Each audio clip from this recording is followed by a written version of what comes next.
Hello, this is RJ. Hi, this is Taryn Horton. I got a call from you earlier. Yes, ma'am. How are you doing? I'm doing all right. How are you? Pretty good. I was calling about the property you entered on my website saying you wanted to sell. You still looking to sell that property? I'm sorry. What did you say? It sounds kind of echoey. I apologize. Oh, it's okay. You had entered your property there on William Street on my website saying you wanted to sell it. Is that correct?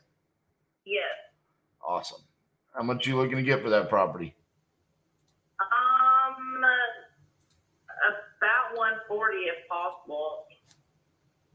Okay. Well, tell me a little bit about the property. What you got going on? The house is old. I currently live here, and I've been here since 2015.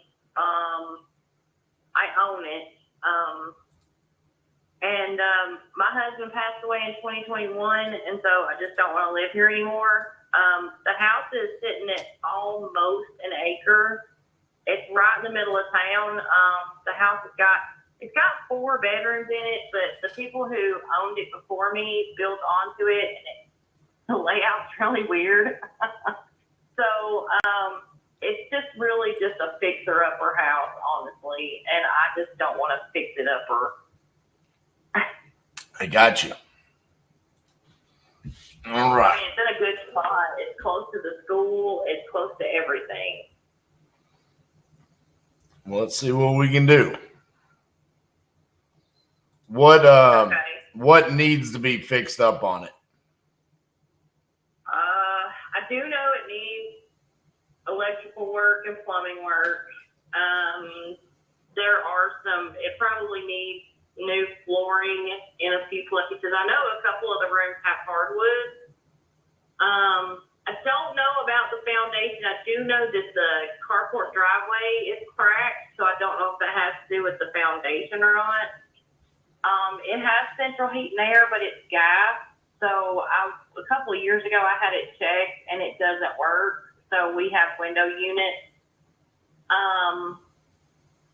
It just really needs, I thought about, getting a loan on it myself and just kind of opening up the house, because the way it's set up is just really weird how they've got it fixed in here. Right. The cabinets are super short. The kitchen's really tiny for as big as this house is. Everything's kind of outdated. I know I'm just saying some horrible bad things about this house, but we've lived here, and it's a good little house. It just really needs to be kind of redone. Right. All right. I know the main bathroom needs to be redone, for sure. And like plumbing and electrical, there needs to be work done, because I'm sure the plumbing's and the electric's from when it was done, because there's hardly any outlets in this house, which is weird as big as it is. Yeah. Because you're, 2,100 square feet? Yeah, this is a big house. Yeah, it's very big. It's got 4 small bedrooms, but they're lined up at the very back part of the house. They're kind of side by side. There's a door that goes from one bedroom to the next. There's a tiny bathroom in the other hall room, and then it comes up through a utility room and into the kitchen. It's a very tight squeeze when you have to get through there. Then it comes into the dining room, but when you come back around, there's a glass door, and I think that's where the original back door used to be.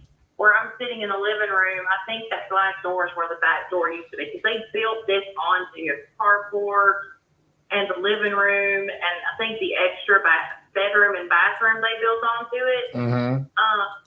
And you really have to look at it to see how they have it fixed. It's like it's got 2 living rooms, a small dining room, and a very small kitchen. The bathroom is weird, because when you walk into the closet, there's a space that's about 2.5 feet wide. Where you walk in, you can actually see the porch window in the closet.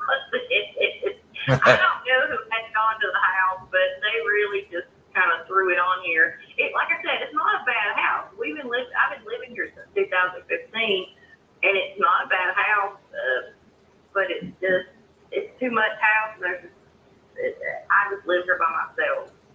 It's me and my dog. I got you. Let me ask you. I know I'm not selling this house really good. I think really good things about it. It's a good house. It's in a great spot, and it has a lot of potential because I personally thought about fixing it up myself. But what am I going to do with this huge house by myself? Right. So how negotiable are you on your price? I mean, honestly, the price is what is the price that it's appraised at through the tax office. Right. That's what I pay taxes on. And I'm willing to go down about 20 with it because the property's huge. Right. I mean, another house is put next to this one.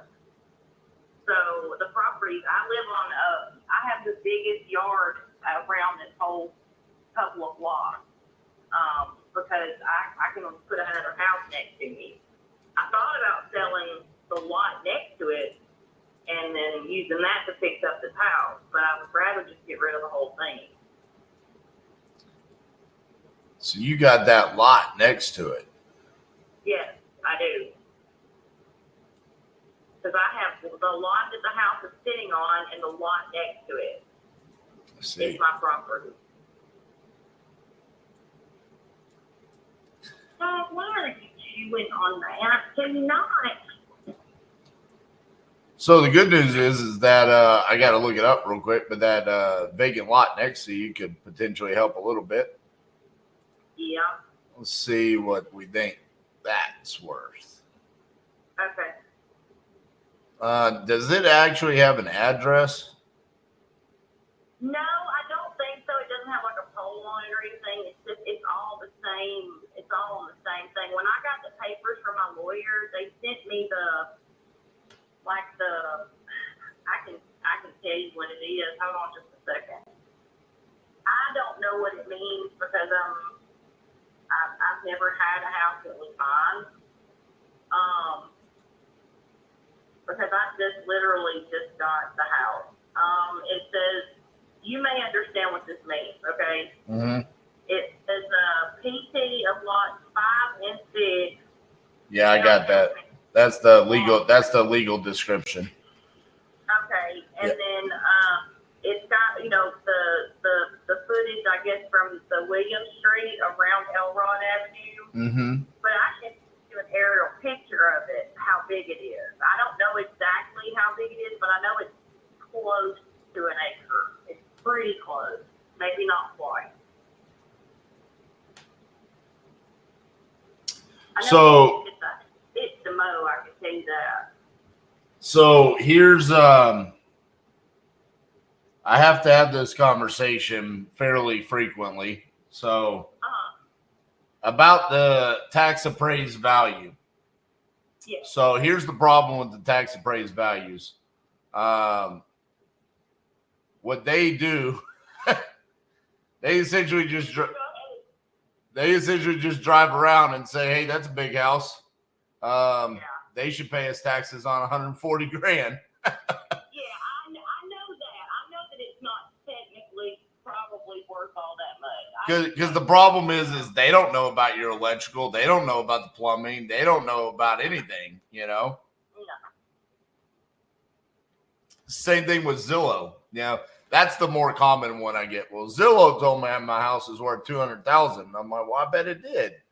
You know, I mean. It's not worth that. I do know that. I mean, I know that, and I'm not just going off that. I mean, I'm willing to take like right at 100 for it, but I know that if I did some work on this place, I could get more than what I'm asking. For sure. That lot next to mine and get more than what I'm asking for the whole lot in the house. I do know that. And everybody's telling me, well, you need to do this, you need to do that. I don't want a loan that I have to pay on if I can just get rid of the property. I'm not looking to make a whole bunch of money because I basically got this house for almost free. Okay? Right. Well, and here's the thing that you have to look at is the exact same thing that we have to look at as an investor, which is, all right, so let's say I go rehab the house or you go rehab the house. say you put $40,000 into it. Yeah. Well, you don't want to just get your 40,000 back. Oh no, yeah. You want to make money for doing that. So it's funny because it's kind of like you're in a position where, I mean, I'm assuming you own it free and clear, right? Oh yeah, it's mine. Yeah. So at this point, it's like, well, you could either just do nothing and take what you have an equity in the property, or you could do work to it to earn more equity. And I think that's kind of what you're saying. It's like, I don't want to do that. I don't want to have to go borrow money from a bank to then rehab the house. Because the other problem with doing that is that's not what you do for a living. You know, I mean, No. it ain't easy. No. I mean, hell, it's what I do for a living, and I still get screwed over by contractors all the time. So, I mean, Well, the thing is, my late husband, his best friend is a licensed electrician. He told me he would come out here and give me an estimate, but I don't know him that well. I mean, I don't know if he's going to try to screw me over. I don't know. Because this is a big... I will say this. Here's the thing about that. I don't think any contractor that ever screwed me over had the intentions of screwing me over when they started. Exactly. What happened is they came out and they said, hey, I could do this job for $3,000. And when they realized they were about $1,500 into the job, that they weren't going to make any money, so they just walked away. And I was left with work halfway done, and I looked at it as, well, I got screwed over. I just think they looked at it and said, hey, I messed up. And instead of being, honorable and saying, hey, I messed up, they just walk away. That's what I think happens more than anything. Yeah. So, I mean, I think I could be pretty close to 100. I think that is a more realistic number, because what I'm looking at is I think if I fix the house up across the board, I'm probably going to be getting somewhere in the range of 210 to 220 for the property. So if I do that, and then based off of 2,100 square feet, normally what we would say just a cosmetic rehab on that would cost 40. And then if we say, hey, we got to throw some electrical and some plumbing, that's where we get in the range of like 50 to 55. So, and then say we sold it for 210 on the backside, we then have to pay realtor commissions and whatnot. Costs us about $15,000. So we're at like 195. So it leaves us with roughly, like 15% in profit for us for doing that work, which I think is like a fair number. That's about average for where we need to be. So I feel pretty comfortable coming in at 100.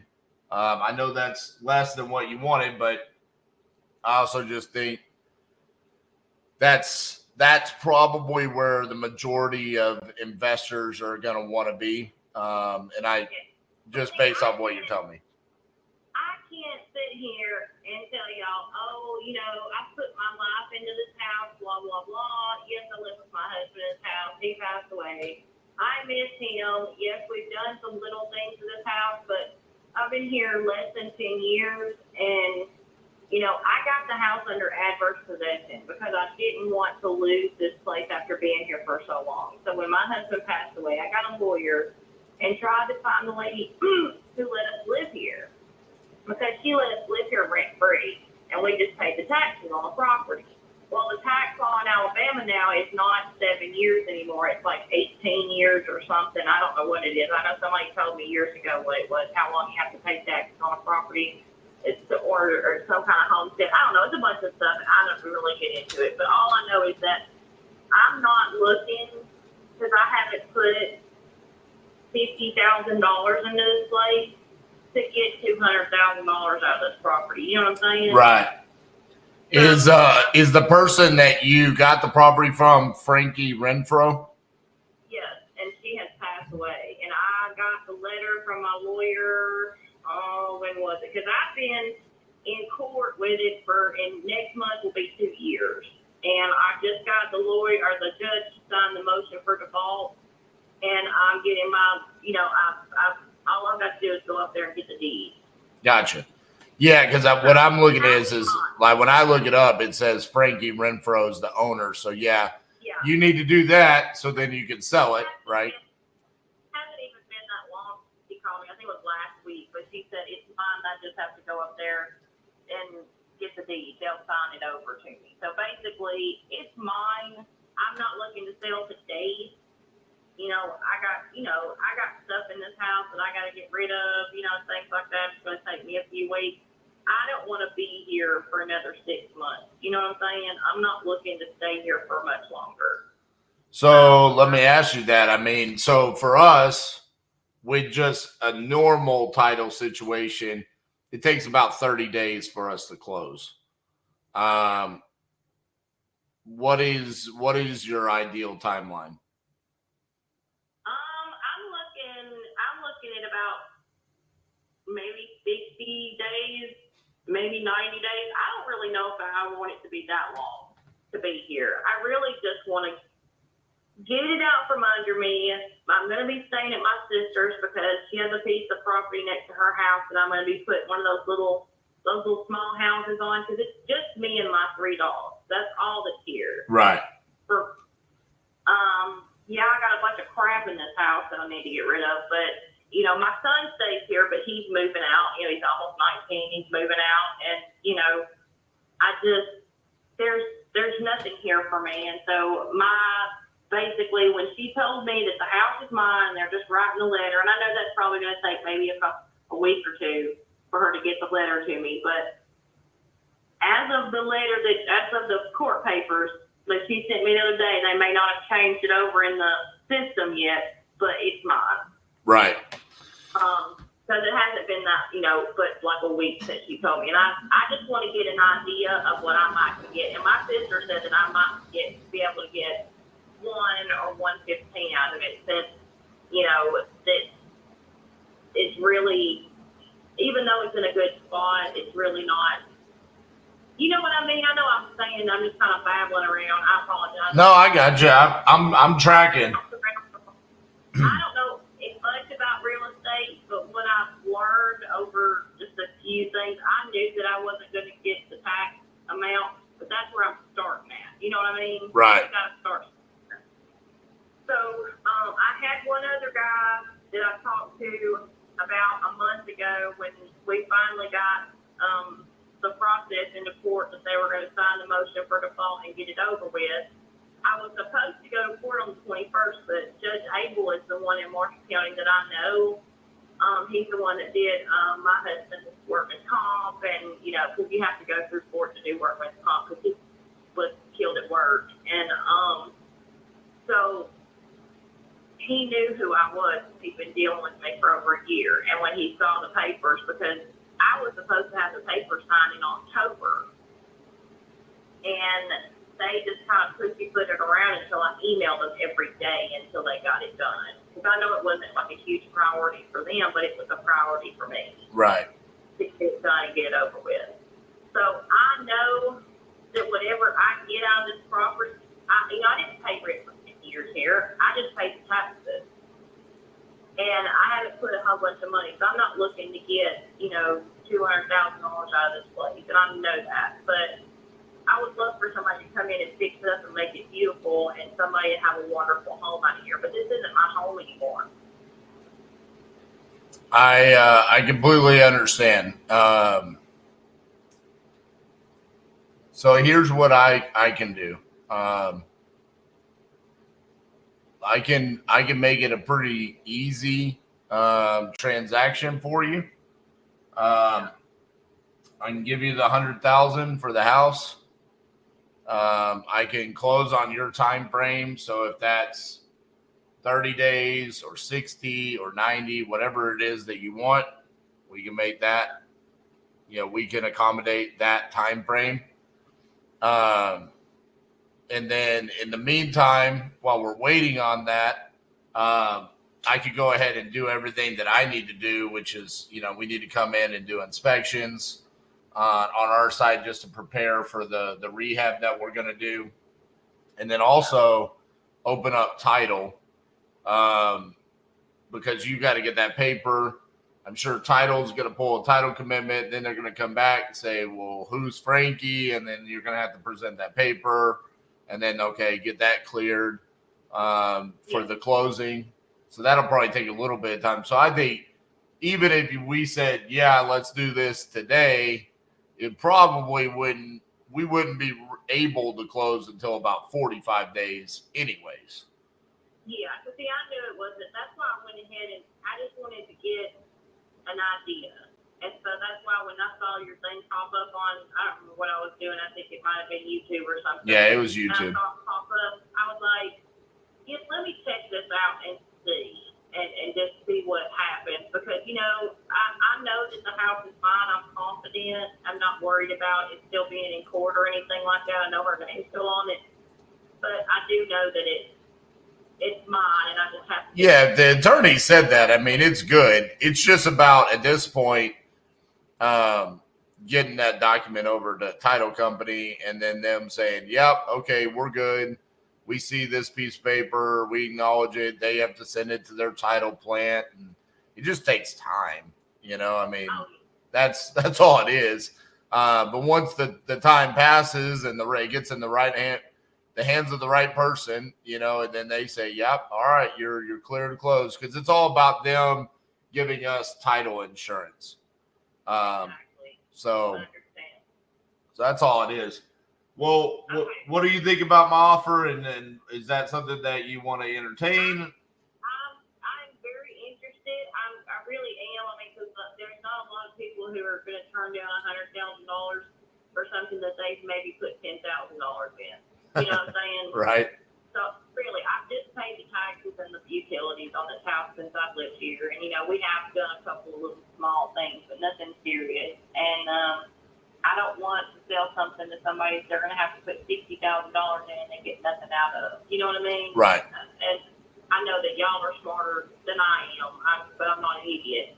I mean, or I claim to not be an idiot. Let's just say Well, I try to be as transparent as possible. That's why I tell you those numbers. I appreciate that. I mean, you can clearly look it up. I mean, I'm using 604 Franklin Avenue as our comp. You know, I mean, it's listed for $220. You know, I mean, you've got a house right down the road, 606 Martin Avenue, sold for $190. You know, I mean, Oh, wow. these. I know that this place is coming up. There's a place that's just a block away that I live right next to. I live in a little tiny house on Thomas Avenue, and somebody bought the property right across it belongs to the church, and it was just a little field my kids played in when they were little. And I see it one day it's grass, and the next day it's just dirt, and there's 4 of them little cookie cutter houses on it. And I'm like, daggum, I bet that church is going to get them a new parking lot or something. You know? But, you know, if you go look up 606 Martin Avenue, that right there is, you can go look it up. There's pictures on realtor.com. That's what we would do to this property. You know what I mean? It's got new paint, new flooring, new vanities, new cabinets, new countertops. And it's very, very similar to your house because it's got the metal roof on the outside. My husband and I, we had talked about like gutting the back part of the house and making it just 2 big rooms with a bathroom in between. We had talked about what we wanted to do to this place because he wanted it. And I know that sounds terrible that I don't want to be here, but I lived the better part of my marriage with him here. And, you know, when I come in here, I don't even sleep in my room anymore. I sleep in a recliner. And so I can't even go in the back part of my house. That's where his game room is. And that's where, you know, our bedroom was. And, you know, so I don't live in here. I exist in here, basically. And and I know this sounds really stupid, but it's selfish of me to let this house just kind of melt away around me when someone can as a home. Well, I'll be honest with you. I mean, it's both one of my it's one of the more difficult things that I have to do with my job, but it's also one of the biggest joys that I get to do with my job is, when people call me with situations like yours, obviously it sounds like it was a tragedy where your husband passed away. And, the hard part is that, I have to hear the pain, I have to hear the story and go through that. But the joy is that a lot of times I could solve one of their problems by a lot of times like someone like you. It's just like, hey, I just kind of want to move on, some sort of closure. And a lot of times the home is like one of the biggest pain points. It's like this was our home, and yeah, I need to move on from it being our home. I just had a very similar conversation with the lady in North Carolina. Very, very similar situation.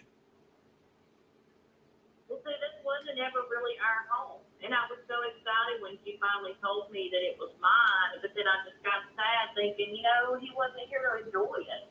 Right. I did it because, I could have left out of here, and been gone. And just let this house sit here. Just leave it. But, because that's what I was going to do. I was just going to leave it here and just let somebody do whatever it is they wanted to do with it. But I thought, there's no point in doing this when, I can either get it, fix it up, move on, maybe rent it, and then sell the lot next to it, and then, use that to do, what minimal work I could do without having to get a loan, but then probably have tenants that would, make it worse or not pay their rent or something like that and have to fight to get them out. And I don't want to do that. And I just, $100,000 is not something that I'm not opposed to. You know what I'm saying? I know that it has potential. I'd love to drive down here one day and just see it gorgeous with, a fence and, people living here and enjoying it. Because I'm not enjoying this house. Right. You're supposed to enjoy your home.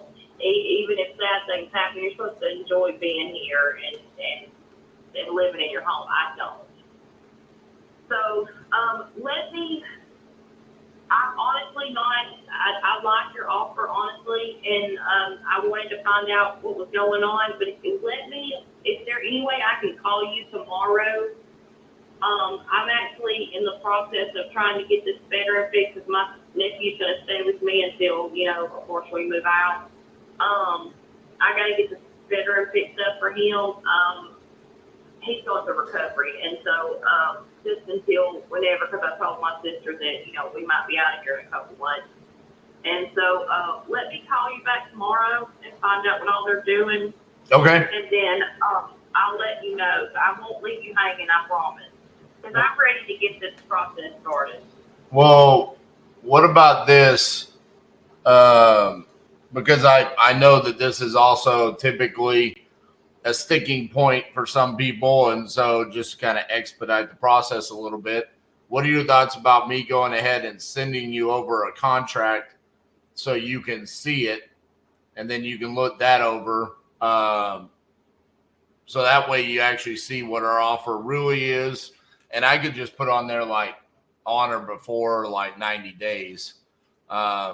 So that way you have plenty of time. And if you needed more, we could always extend it. But at least that way you actually see a real legitimate offer instead of just a verbal offer. What do you think about that? Okay, you can send it over, and I'll look it over, and then I'll call you back tomorrow. I don't have to work tomorrow.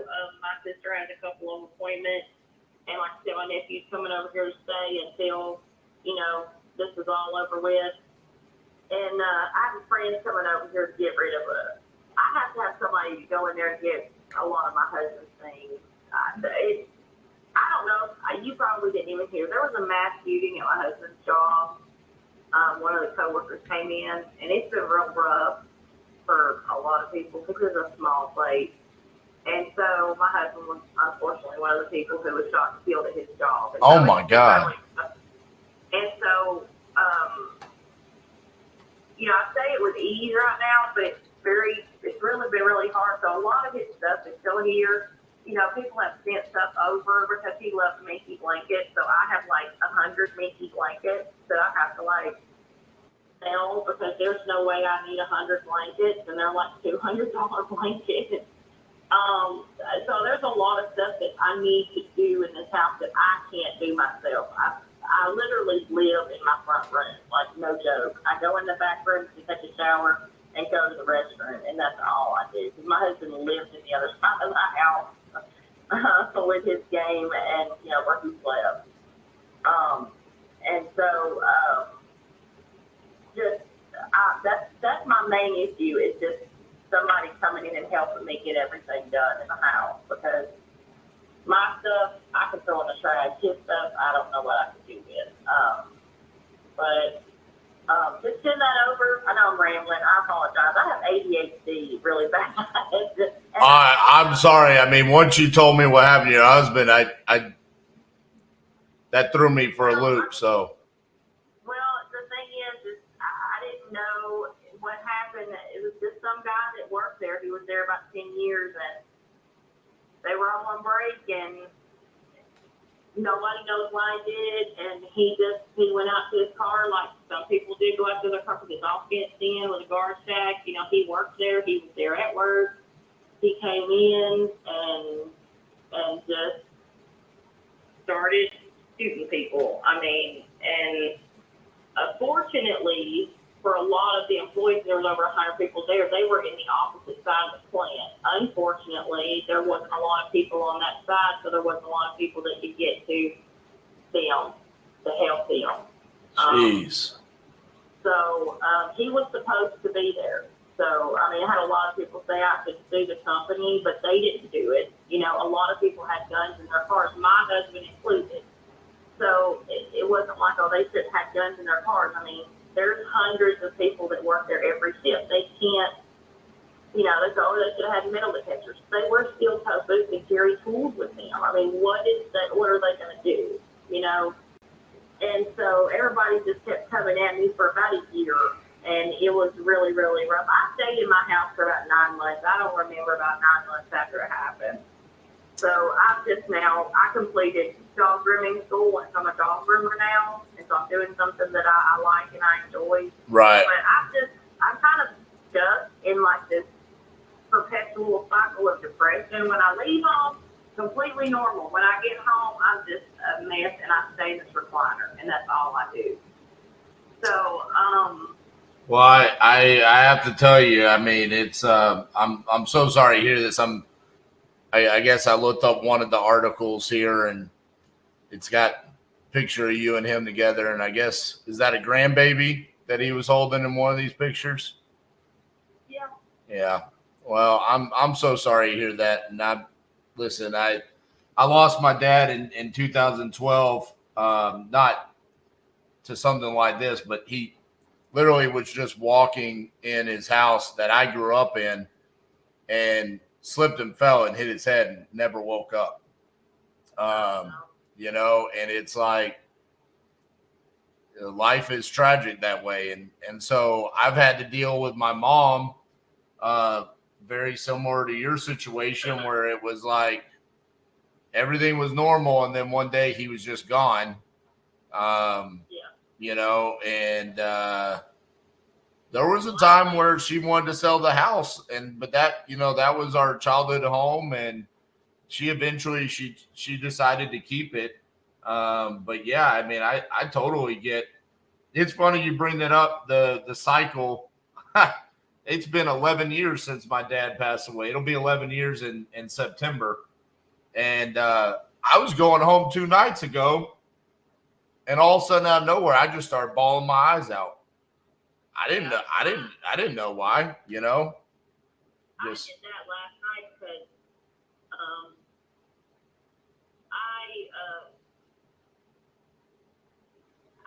it just randomly kind of hits me because I want to go and, in there in the other room. And there's so many things that I want to do in the house. When I start doing it, I run across something. It's with my daughter.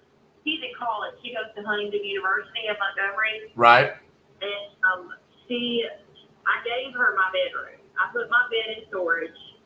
And I gave her my bed, even though she doesn't live here anymore. And so her bed and everything's in there. And she's the one who had to get all the stuff out of the closet and everything. I just couldn't do it.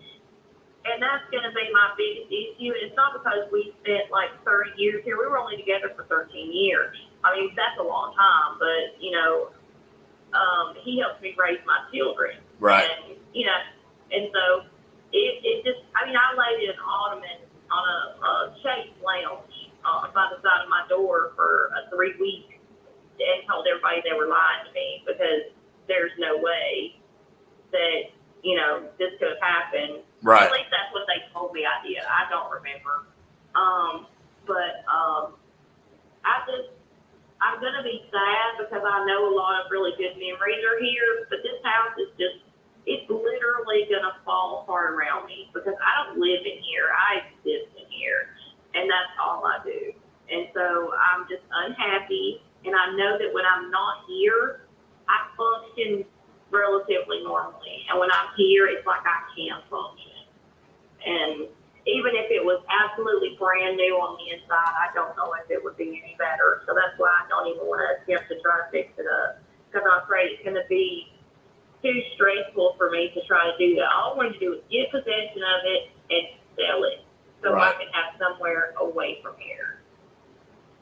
Well, and I know $1,000 is not going to buy me a new home, but I don't have to buy a new home. I can go over to my sister's and get me one of them. I'm getting my brother-in-law had built their house, and so I'm getting one of them little short buildings, and I'm going to build me one of them little houses, and I just guess I'll be an old crazy dog cat lady for the rest of my life. It's out in the woods. You know, if I get mad, and my husband's got a bunch of guns like AR-15s. If I get mad, I go out there and, you know, shoot some targets with his and, you know, I don't do anything here. I can't do anything like that here because I'm in the middle of town. You know what I mean? Right. And if I did, I could sell.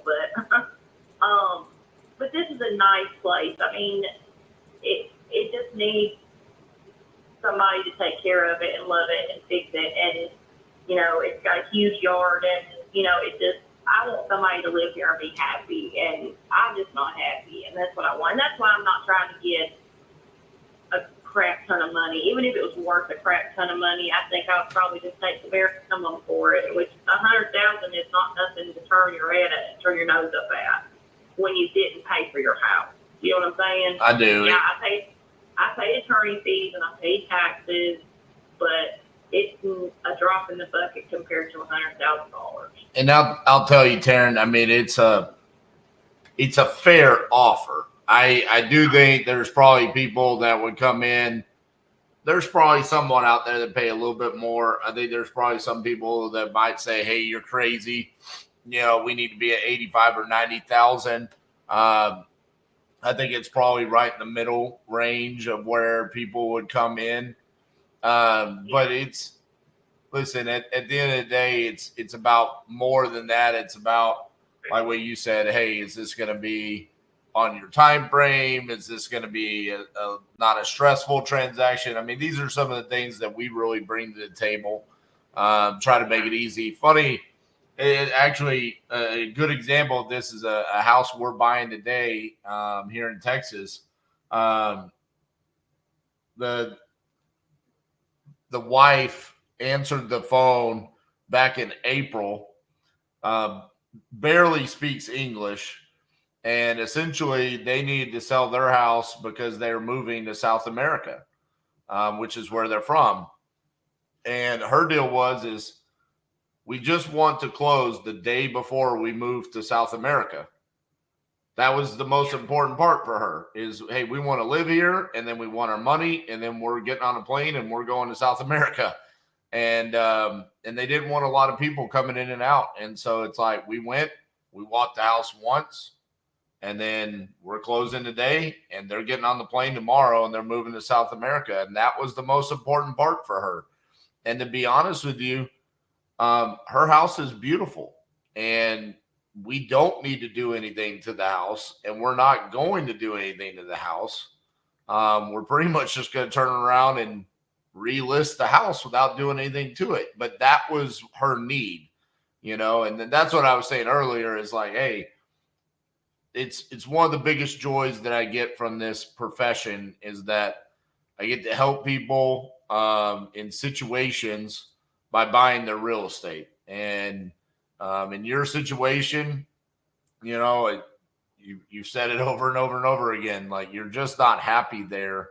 You're okay elsewhere. It's just there. That needs to go away. And if we could be a part of the journey to help you recover through this process that you're going through, then that's an honor for us, you know. And hopefully make it an easy process. Like you said, yeah, you get to walk away with $100,000 too. Yeah, I mean, and I will go, and we have Gunnersville Lake not too far from us. I'll go down the road and rent a hotel room for 2 days just so I can get out of my house. Right. My sister's a travel tech, so she's gone a lot of the time, and so basically I'll be staying at her house by myself. I mean, it's almost an hour from my job, but it's okay. Right. It's totally fine. Yeah, just send that stuff over, and I'll look at it. My sister's actually messaging right now. But I'm going to talk to her and find out what's going to happen with my nephew, and just send that over, and I'll look at it, and I'll call you back tomorrow. All right, Taryn, sounds good. The only thing tomorrow is when you call in, I got this thing I'm doing tomorrow at 3 p.m. Central. So if you can call before then, I'll be available. But if not, whenever you call in, you can talk to Cassie. She's my partner. She can help you if it's after 3 o'clock. Okay. Okay. Y'all are the same time as Alabama, right? My dad lives in Midland. We're central. I know parts of Alabama is eastern, right? I don't know. I don't think so. It's 117 here. Oh yeah, it's 117 here too. So yeah, we're the same. From West Texas, so I think it's the same time. I got you. Man, there ain't nothing out in Midland. You ever been there? Huh? I said there ain't nothing out in Midland. You ever been there before? Yeah, I used to live there. I love it there. You love it there? Oh man. Yeah, I did. When I was a kid, I loved it out there. I'd love to live there again. It's just too expensive to live there. Yeah, I love Texas, but I'm not a big fan of Midland and Odessa. I don't know. Yeah, my dad. That's just. I don't know why I loved it so much, but you know. But anyway, let me just. My sister's calling me. Okay, Taryn. We'll talk tomorrow. Okay. Okay. All right. Bye bye.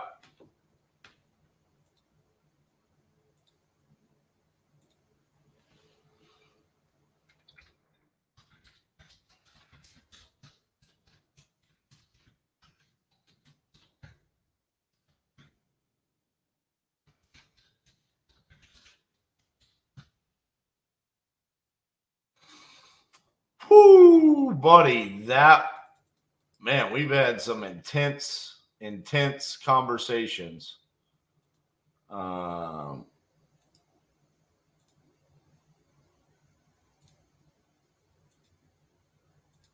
Past couple of days, or this week, I guess. Yesterday, not really. Well, I guess we had different type of intense with angry people.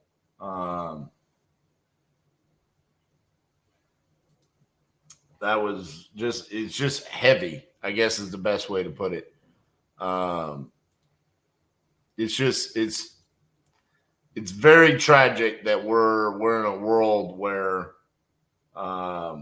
we literally have to deal with people losing their spouse to a mass shooting. That's actually very I guess eye-opening, or I don't even know what the right word would be in regards to the fact that it's common enough that somehow I end up. I mean, this is literally 2 sellers that I've talked to in 45 days of being live that are selling a house because someone got murdered. It's tragic. And not gonna lie, I mean, it does kind of mentally take a toll on you when you have those types of calls.